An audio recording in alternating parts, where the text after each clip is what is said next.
And welcome to the October CPOC meeting. Do we have any public speakers, Don? One public speaker, Jason Panero.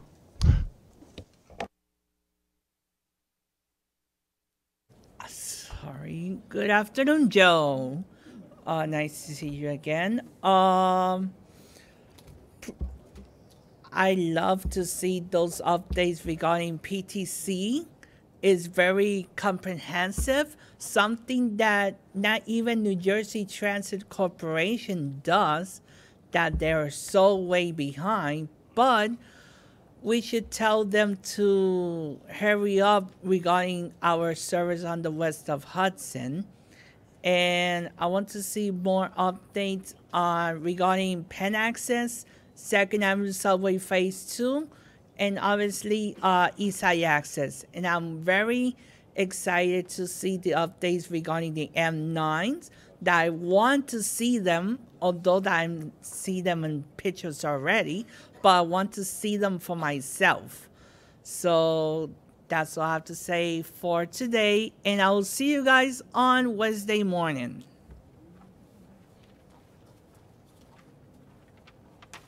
Thank you. Now moving on to the meeting, the approval of the minutes from our September 24th meeting. I'll move them. Do we have a second? Seconded. Any questions, comments, changes? There being none, all in favor say aye. Any opposed? Motion approval carries. The committee work plan. Don? Yeah, there's one change in the work plan. The diversity committee will be meeting in November rather than October. So as a result, we moved the updates on the small business development program and MWBE participation to November as well. Great. Thank you. Now off to our presentations. First, the Long Island Railroad Capital Program update. Good afternoon. Paul Dietland, Chief Engineer for Program Management at the Railroad, Long Island Railroad. Today I'll be presenting an update on our capital program along with a more detailed status of Morris Park Locomotive Shop, our Mid-Suffolk Yard, and our Jamaica Capacity Improvements projects. So this chart shown represents the status of our 2018 capital program goals as of the end of September with respect to commitments, starts, completions, and closeouts. Currently, commitments and starts are our strongest categories with $343 million already committed against a goal of $360 million, and we've achieved 21 of 23 starts. We continue to aggressively pursue our completions. We've achieved 13 through September versus our plan to date of 18. However, we remain proactive in managing to the goal and are expecting to deliver by the end of the year as shown in the remaining 3 months. So this slide details our major starts and major completions for 2018. Each of these projects have tasks over $10 million. A check mark, and if it's bold, indicates that we've achieved it. Our last remaining major start is our substation components project, which we actually expect to award either later this month or in November. We've already achieved some significant completions, providing real benefits to our customers at Flushing Main Street, Hicksville, and Wantagh stations, and the balance of the major completions are expected to take place by year's end. So this is the Morris Park Locomotive Shop in Queens. As I've said many times before, the existing 129-year-old shop is inadequate. It's well beyond its useful life and cannot meet the needs of maintaining our diesel fleet. The employee facilities and storage areas are also inadequate for the work we do. The new locomotive shop will be efficient, high-capacity facility that will be better equipped for our current and future Long Island Railroad diesel locomotive fleets. The maintenance, of course, and overhaul of our fleets are critical to providing our customers with the reliable service they deserve. So design has achieved the 100% level for all the individual work packages. The project broke ground back in April, and we're in the process of foundation and underground utility construction. We're about 22% complete. Beneficial use remains the first quarter of 2020, and the project remains within budget. We continue to closely monitor, update, and manage our risks.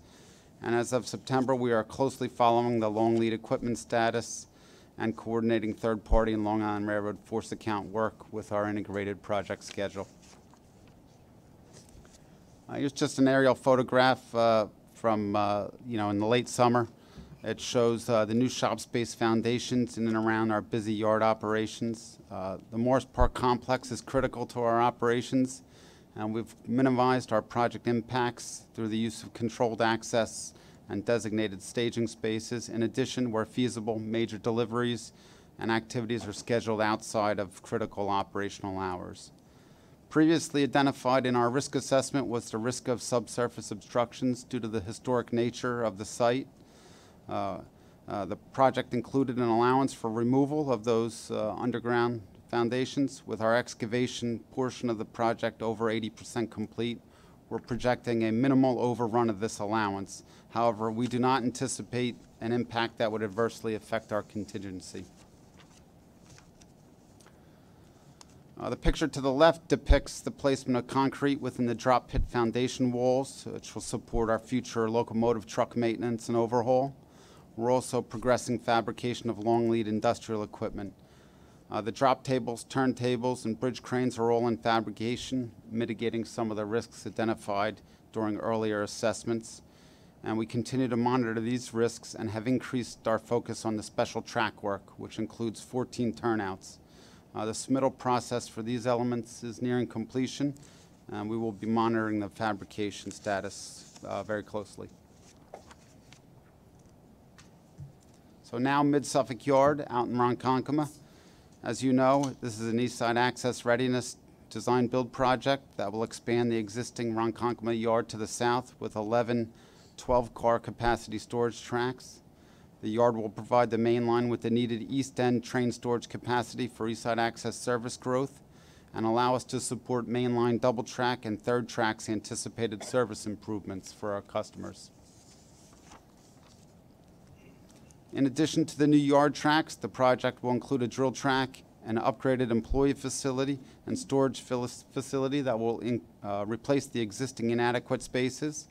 There'll be some exterior storage buildings and some outdoor material laid down and storage areas, as well as AC and DC power substations. The project remains on schedule and within budget. The design builder is progressing design packages in accordance with his schedule.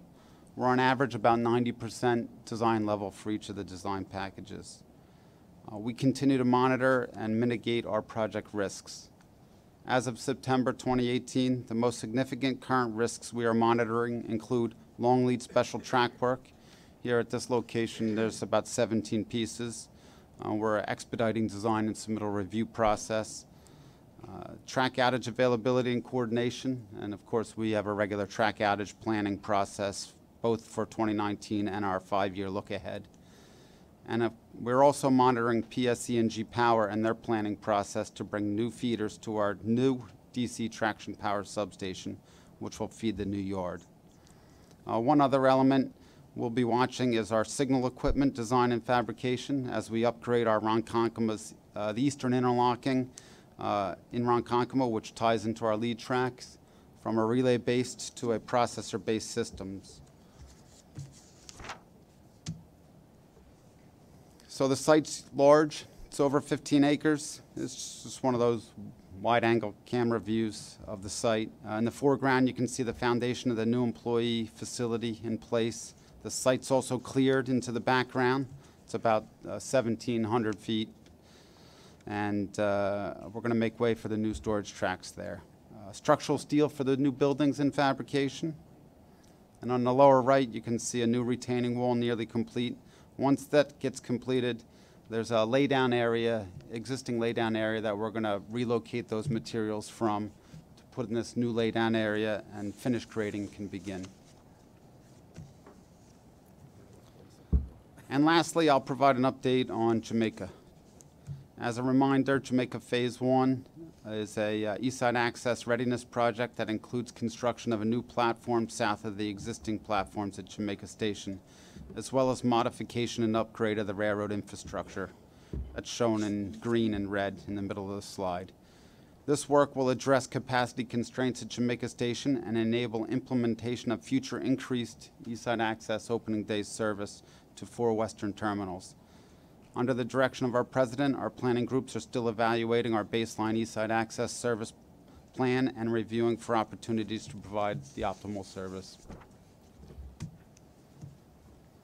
To date, the project has achieved several key work milestones, including completion of the Johnson Avenue train yard and some Long Island Railroad force account work to relocate tracks to create room for the new platform.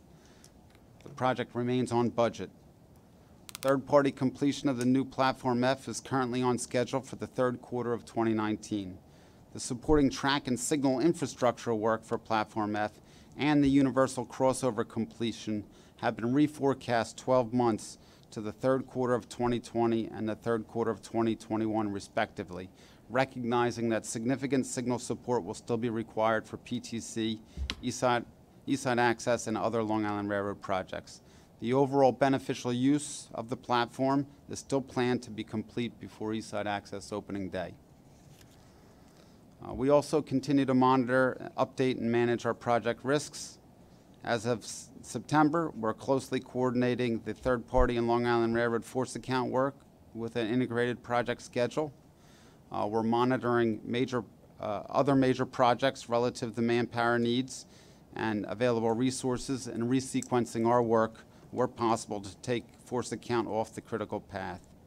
And for our final risk item, we are tracking material submittal reviews, procurements, and delivery schedules to ensure timely availability.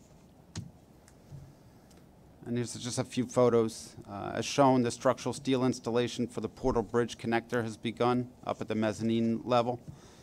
We've also installed all the structural steel for the new platforms and have begun installation of the platform slabs and canopies. Here's some track and signal construction elements which are progressing. A new crossover and Dunton interlocking was installed by our track department. The associated modification of the signal system is currently underway. The top left photo shows the installation of one of the insulated joints for the new track circuits. And the bottom right photo shows Long Island Railroad forces installing a impedance bond. This crossover work is scheduled to be cut over in the fourth quarter of this year. And lastly, design is well underway for the second phase of the multi-program Jamaica capacity improvements. The Jamaica complex was constructed in 1913. The interlocking and switch and platform configurations, while suitable for the 1900s, cannot adequately support the level of service that will be required for our future operations. Jamaica Phase 2 represents the completion of our master plan for Jamaica. Over the years, we've made attempts to upgrade the existing infrastructure, and building on the Phase 1 work, we're going to address the rest of Jamaica. Phase 2 will establish stated good repair on all the Jamaica Railroad infrastructure, including replacement and upgrade of track, critical power, and signal systems. It will extend the existing platforms to accommodate 12-car trains, and will build 2 new track routes east of the station to increase throughput. This will allow us to strategically install higher speed switches both east and west of the station to also increase train speed. Construction will follow based on funding and focus on incremental benefit and stated good repair in future capital programs. That's all I have. Paul, thank you very much. Any questions from board members? Yes, Andrew? A couple of questions. Sure. Will the installation of the Morris Park facility impact either Jamaica Brooklyn or Jamaica Long Island City train service? No. Not in any way? No. It's actually the facility is independent, being built right now. I won't call it a greenfield, but it's out of the way. It's not impacting any. And my other question would be, does anything in the Jamaica capacity improvements preclude running through service to Brooklyn? No. So that's going to be strictly a service issue? Right. Yes. Thank you. Any further questions? Yes. For the Morris Park project, when is that expected to be completed? First quarter of 2020. Thank you. Any further questions? Now for the independent engineering consultant, Mohammed. Good afternoon. The IC agrees with the status and issues of the Long Island Railroad projects as presented by the agency. Our reports on the Morris Park Diesel Shop, Mid-Suffolk Electric Yard, Jamaica Capacity Improvement Phase 1, and the mainline double track project start on page 25 of your CPOC books. In our books, we have cited the project's top risks. The IC's ongoing review with the agency shows that the agency is taking appropriate steps in mitigating the project risks. And this concludes our report, but if you have any questions, we're here to answer. Thank you. Any questions? Norman? Yeah, I guess I should have asked him, but is the Morris Park facility going to include a overhead gantry as well as a drop tables? Yes, two overhead bridge cranes. And they're strong enough? Yes. Thank you very much. Thank you. Any further questions? Okay, there being none, now on to the Metro North Capital Program update. John? Good afternoon. John Kennard, Vice President of Capital Programs at Metro North. Starting on the second slide, we're going to go through some two key milestones that we track, commitments and completions. As you can see, through September of this year, we were $321 million towards a goal through September of 757, about 42% of attainment right now. But we are expecting to award a large commitment for Harmon Phase 5 Stage 2. When we make that, probably in the next couple of days, we will be at 92%, so we're in good shape on commitments through this year. On completions, we are at 9%, $33.2 million of a through September goal of 368.6. With the completion of the Phase 5 Stage 1 work, which I'll talk about in a little more detail, we would be at 95%. We expect to make that in November, so again, we're in good shape on both targets for the end of the year. The next slide is Harmon Shop Phase 5 Stage 1. So this is the work that's ongoing right now. It's a $316 million project. It's building two shops, a consist facility and an EMU annex. Both of those both of those elements are within budget. We are right now doing commissioning, finalizing turnover of these facilities. We did have some delays since the last presentation due to some installation of a temporary electronic shop, as well as turning over permanent power to the facilities. But we are in good shape on both those. The next slide is just a picture of the consist shop facility on the left and the EMU annex on the right. You can just basically see it's largely done, just finalized commissioning and last elements. Next slide is Harmon Shop. It is a design build for Phase 5 Stage 2. This is the last element of a $1.2 billion or so rebuild of the whole Harmon Shop and Yard campus. It's a $439 million project. It will be completed in October of 2022. The board gave permission last September to award a contract to Skanska Echo 3 JV. The Stage 2 award is $365 million. There's two risks that were identified: review of submittals during the design and construction process, and any commissioning problems we'd run into. We believe, based on working with this contractor in Stage 1 and keeping a close eye on the project throughout its process, we will be able to mitigate those potential risks. The next project is customer service initiatives. This is a $220 million project that we anticipate to be complete in January of 2021. The project's multi-phase and multi-location. Grand Central Terminal is the initial area where we're looking to replace our big board as well as the gate curtains.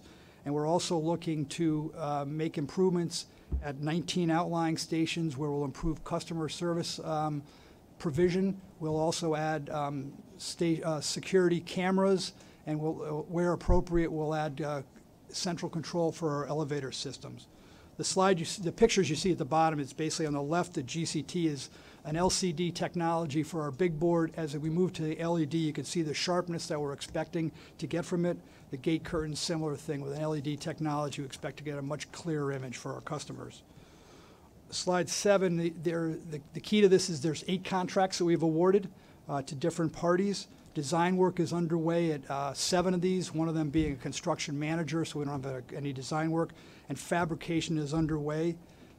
In spring of 2019, so the next 6 months or so, we expect the central control, the hardware and software that controls all these signs to be in place, replaced, and ready to go. Much more flexible system, much more reliable system. GCT big boards will be replaced next spring, so they will be, we'll take them in phases, but they will be in place, so our customers will benefit from that, and we'll begin a phased replacement of our gate curtains. We'll go from the upper level to the lower level, then out through the terminal. Project right now is on schedule and on budget. There were 3 risks that were identified as part of the risk assessment: multiple interfaces between the different contractors, unforeseen site conditions, and Metro-North project supports. We continue to monitor these and address them as they come up, so we feel that we can monitor those risks and mitigate them throughout the project. The next project is station improvement initiatives. It's a $136 million investment that we awarded at the end of last year to Halmar. You can see the breakdown on the chart by station. The largest element, as you can see, is White Plains, where it's $91 million. It's the 3rd largest station in the system. It's 1987 vintage, so it needed the help that we're going to give it. September 30th of this year, a couple weeks ago, we delivered a number of items. At White Plains, we did the first phase of the project, where we made improvements to the three entrances at Mott Street, Hamilton, and Main, which are important connection points for our customers. And we also made improvements to the southern third of the island platform, really to give our customers a taste of what they can expect. And you'll see a picture of that in the next slide. And then at Riverdale Station, we made improvements at our Kiss and Ride facility, as well as in our overpass. And that work is done at Riverdale. Portchester, we did one early phase. We painted the Westchester Avenue Bridge, which is important to the village of Westchester. The village of Portchester. The next slide is quick slides of what you see at White Plains. Really some good improvements in the design, made improvements to the access points, much more visible, much more bright, I'll say much safer. The next slide is at Riverdale Station. On the left is the new Kiss and Ride, which is important because this is a bus pickup area for our customers at night. Hudson Railing buses will come down the hill and pick up in this area. We've really made it a much safer area, made improvements at the plaza area, and made improvements in the overpass. Ongoing work that we've just started now is we're going to make similar work at White Plains in phase 2, the northern third of the platform. One of the big things that'll come out of this phase is we're replacing the bathrooms that are there. Bathrooms are not in good shape, need a lot of help. Portchester will do similar work that we did at Riverdale that you saw on the prior slide, new Kiss and Ride plaza, Wi-Fi at the area, and we're making improvements to the parking lot. We're essentially going to repave it and restripe it. Harlem 125th Street, we're going to do a lot of work there. New bathrooms, new ticket selling facility, lobby improvements, really creating space for our customers, and improvements to the platform. Those items will be delivered in the first quarter of 2019, and then later in 2019, we'll start doing work at Crestwood Station. There's 2 Sandy-related projects. The first one is a 30-mile power and communication signal job to replace that infrastructure that was damaged by Sandy. It's awarded to a joint venture of Judd Law and TC Electric. The budget's $324 million. It's a phased installation. So phase 1A, Croton Harmon to Tarrytown, that work is complete, was complete last year, or was complete earlier this year, and local commissioning is ongoing right now. Phase 1B is Tarrytown to Greystone. We expect that project, which is just beginning, or is ongoing, to be complete in April of 2019. And Phase 2 from Mott Haven to Greystone is begun work, and that'll be completed in March of 2021. We reported on this before. We expect that after Phase 2 will be 20 months late with the project. We're about 22 months delayed right now. Most of the delay was incurred early part of the project, and we believe that the joint venture of Judd Law and TC Electric has basically stabilized their installation with a lot of help from the railroad, and we believe that they will be able to deliver that 20-month delay, which is a slight recovery from the 22 months that's going on right now. The budget's at $324 million. The mitigation strategies that we will continue to do is we are giving them more flags than we are contractually obligated to do. We are contractually obligated to give them 12. We've been giving them 16 for some time. We believe that's helped them to pull in and stabilize their installation.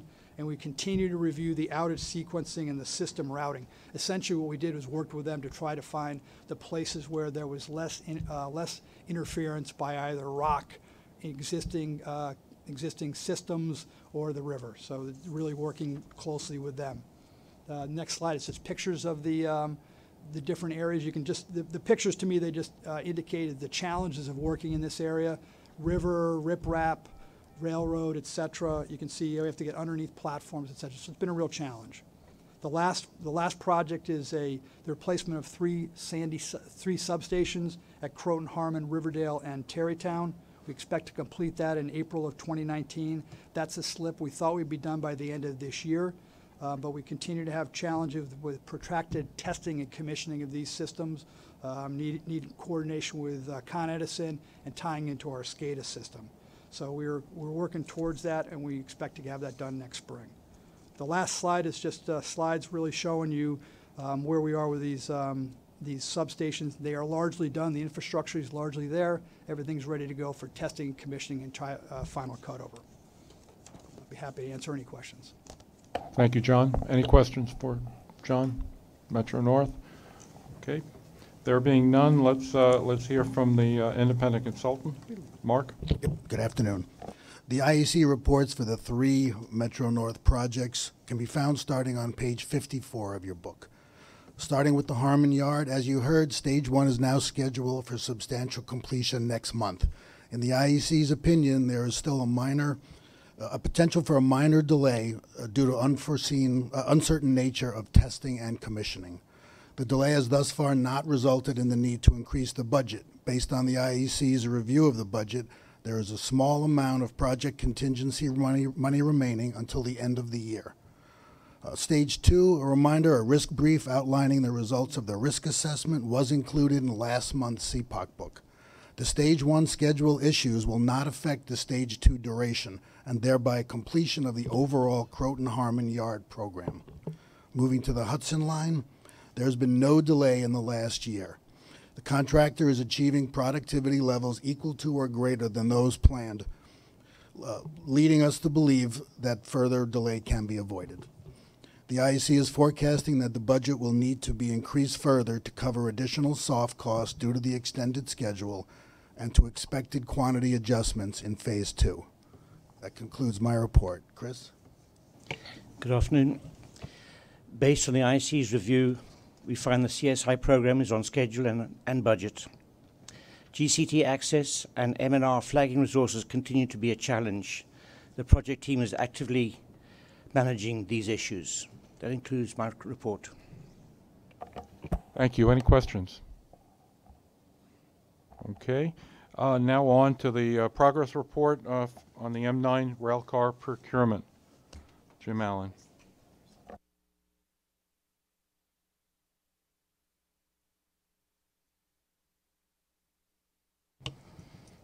Good afternoon. I'm Jim Allen, Chief Rolling Stock Program Officer at the Long Island Railroad.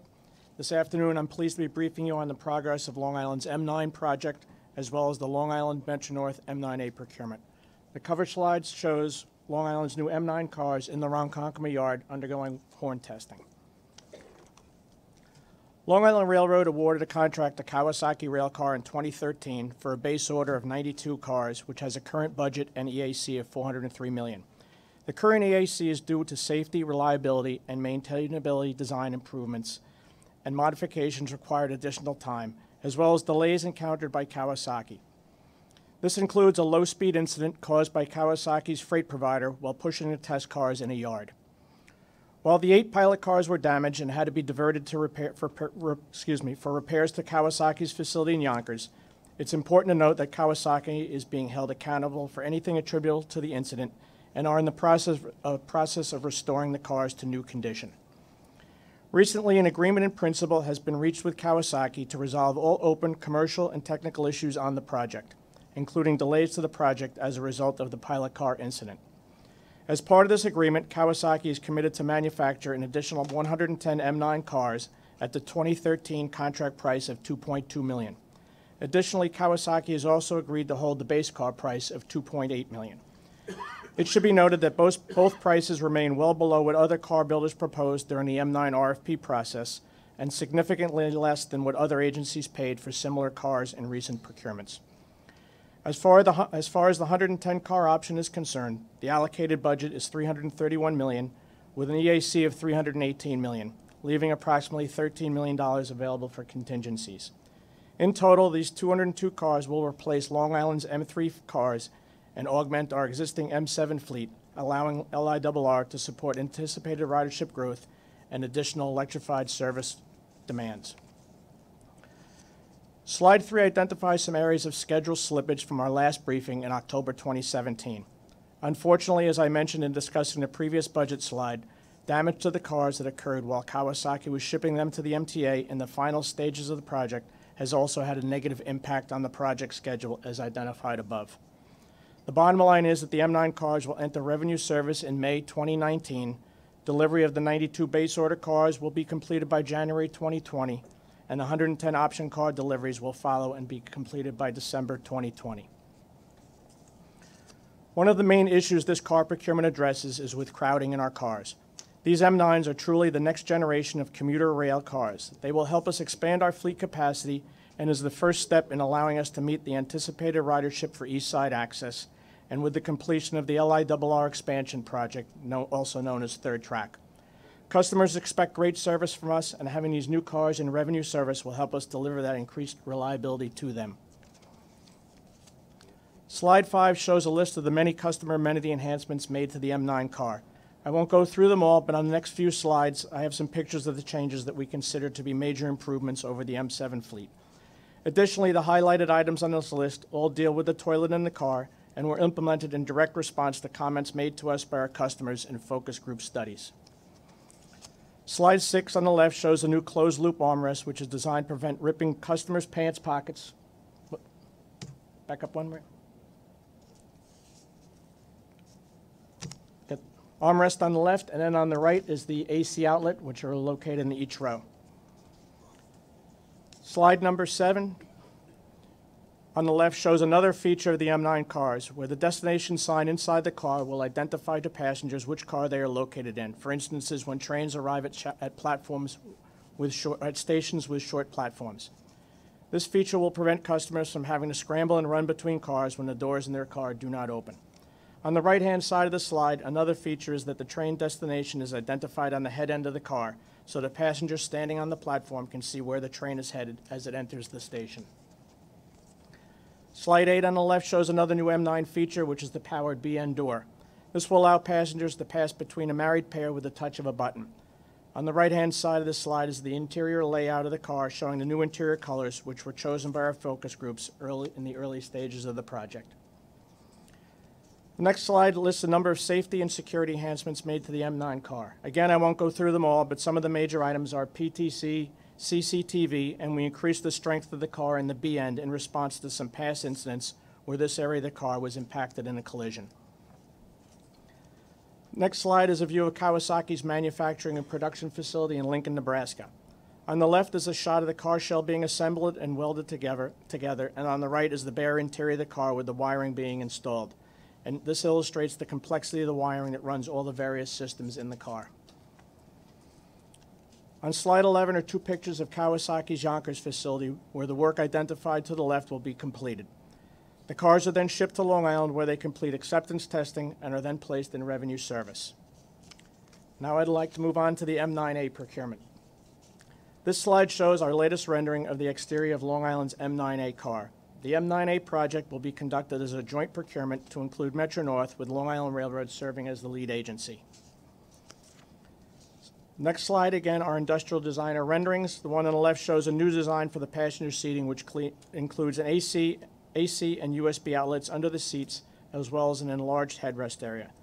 The slide to the right shows a new toilet design, which will include an electrically operated door, which opens into the vestibule area as opposed to across from seated passengers. Slide 14 identifies the M9A car requirements for both Long Island and Metro North. The full funding grant agreement between FTA and MTA identified a need for 160 cars required for Long Island Railroad to support East Side Access service. Between the base order and the first option, we will fulfill this requirement. However, Long Island is still evaluating its total future needs based upon ridership forecasting. To accommodate any increase in car requirements, the M9A contract will be structured with a large quantity of priced options for future procurement of cars, providing Long Island and Metro North with maximum flexibility. Slide 15 is a brief schedule summary of the M9A project RFP schedule. As you may or may not be aware, we initially released the M9A RFP Phase 1 in November 2017. Unfortunately, after a significant amount of time and energy was spent, we were left with very limited competition, which is obviously not a good situation to be with in any large procurement. Over the past year, we have worked very hard to seek out increased competition for the M9A project, and I am confident that we have succeeded. As a result, a decision was made recently to rescind the original Phase 1 and re-release the M9A RFP in an effort to take advantage of the recent increased car builder interest in the project. Because we did lose some time, we are committed to conducting a streamlined, expedited RFP process for the M9A and hope to make an award by the second quarter of 2019. Car builders will be challenged and their proposals will be evaluated based upon their commitment to deliver cars earlier at an increased monthly rate to appropriately support East Side Access service. Thank you. Thank you, Jim. Any questions? Yes, Andrew. Can you tell us what MDBF Kawasaki is guaranteeing for this shipment? I believe the contract has a 150,000-mile MDBF requirement.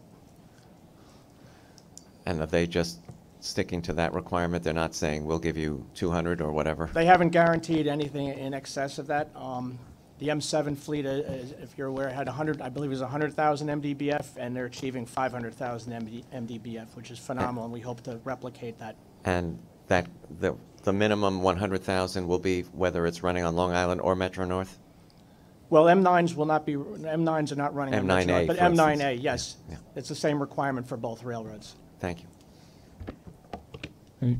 Yes, Norman. Yeah, does the M9A procurement, does that fold in the assumption of Metro North Penn Station access? The cars will be able to operate in any electric territory.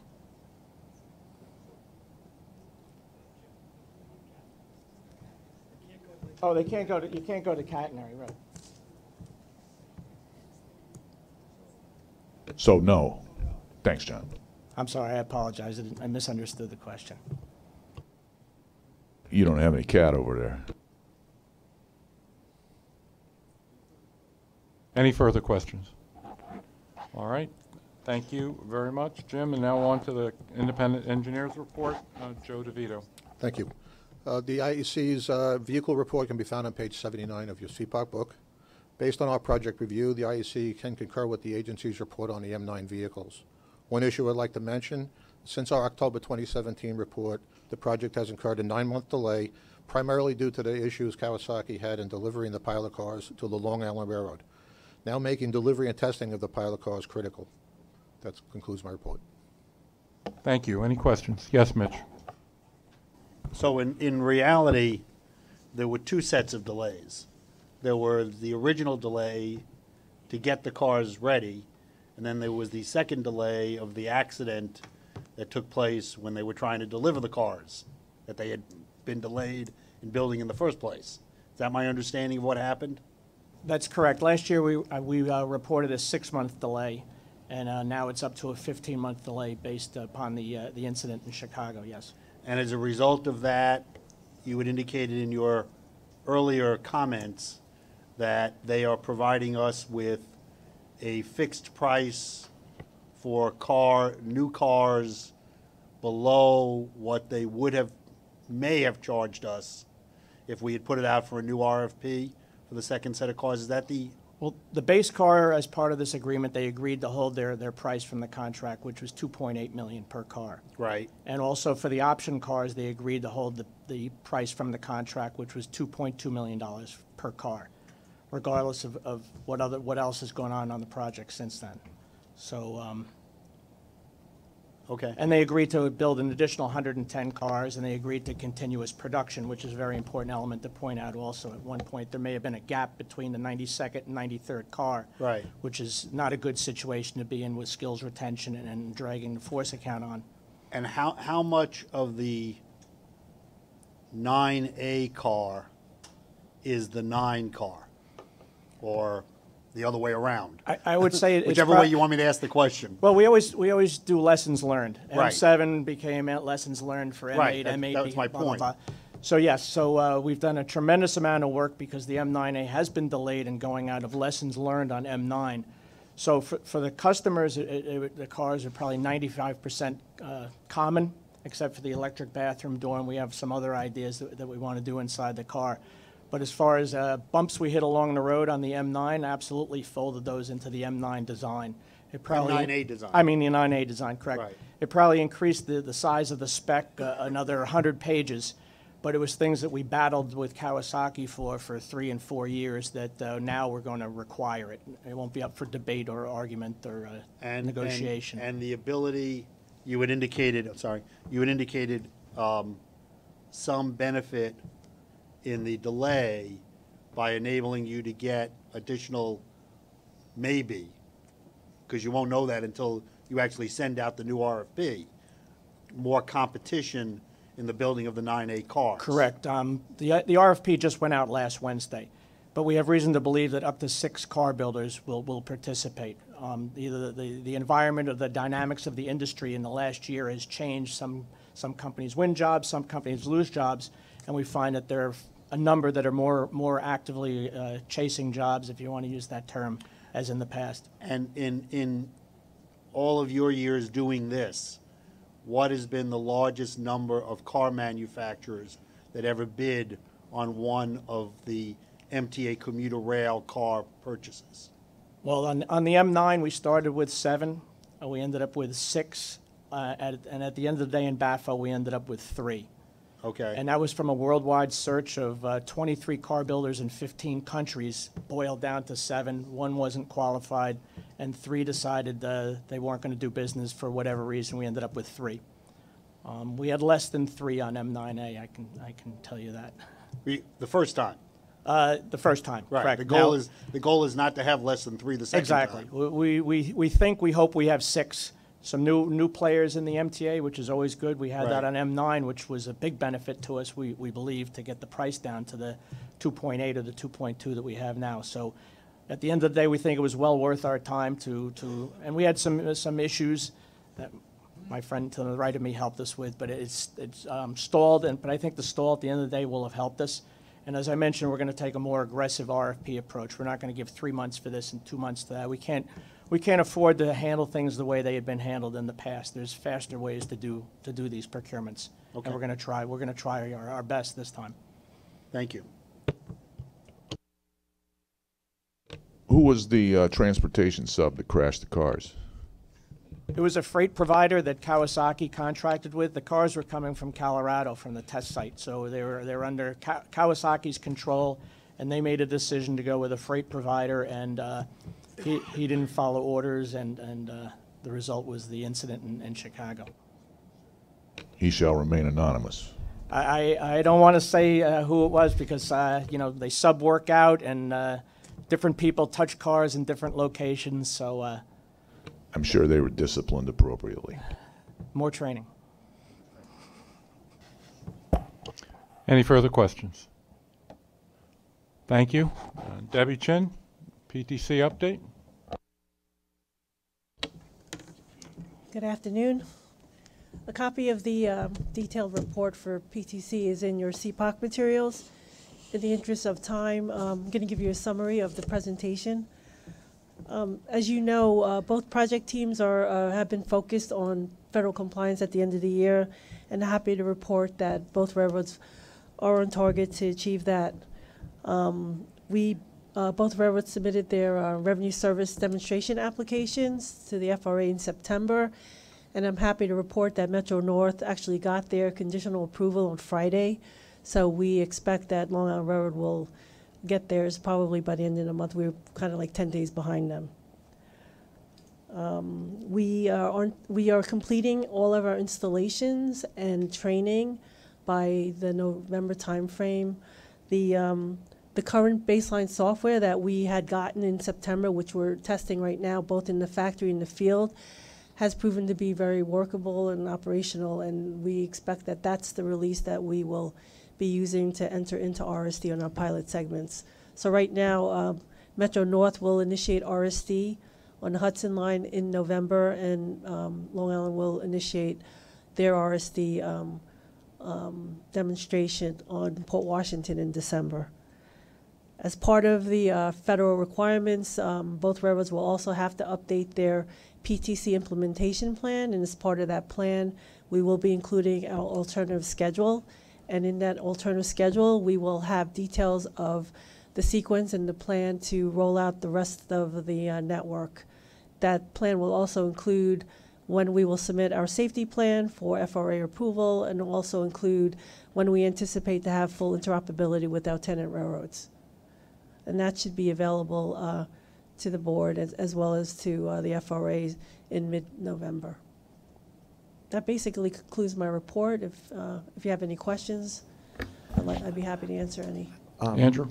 How does New Jersey Transit's current position with regard to PTC affect the Port Jervis and Pascack Valley lines of Metro North?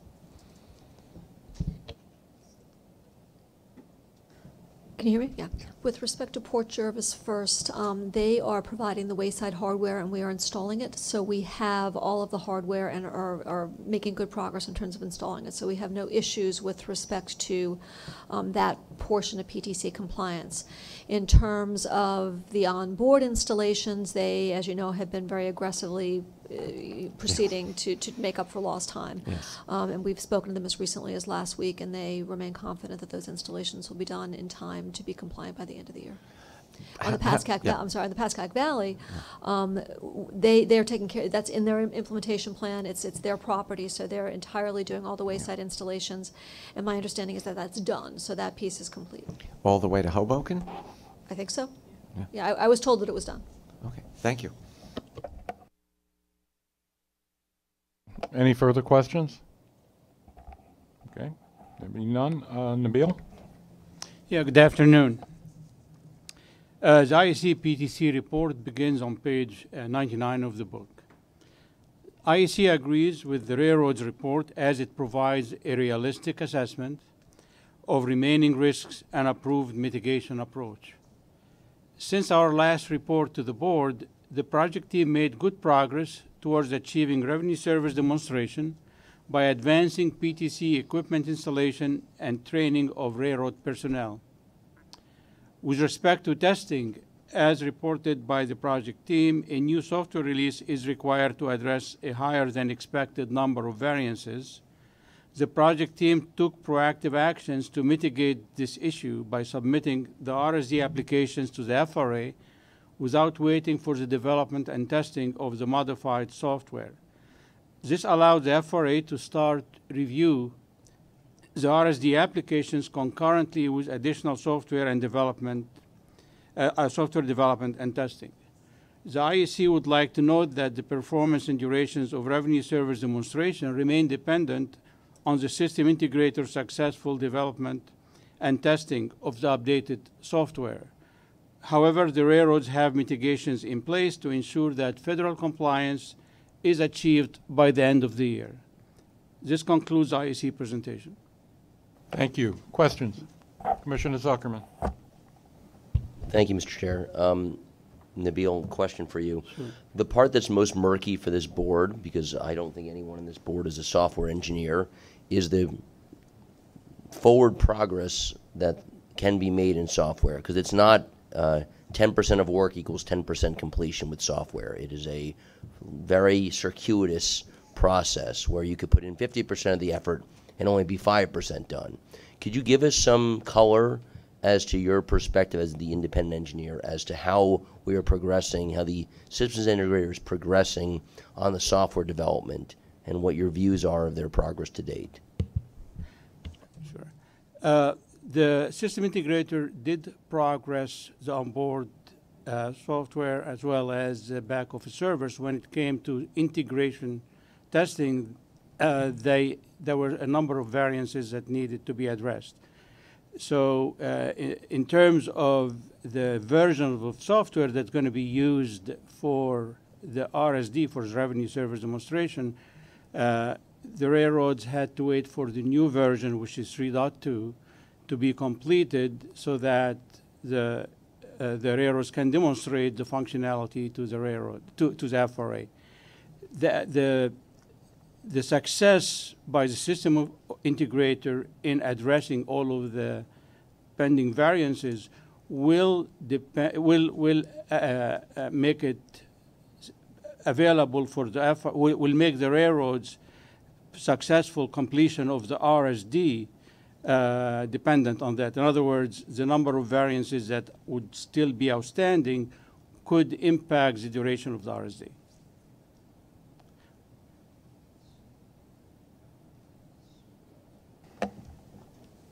Any further questions, comments? Okay. There being none, now on to the capital program status report. Don? Yeah, I think it's on page 104 in the book. If you have any questions, we're here to answer them. I think that concludes our report on that. There are no other items on the agenda. I'll entertain a motion to adjourn. So moved, seconded. Thank you very much. The Safety Committee meeting will start in 5 minutes.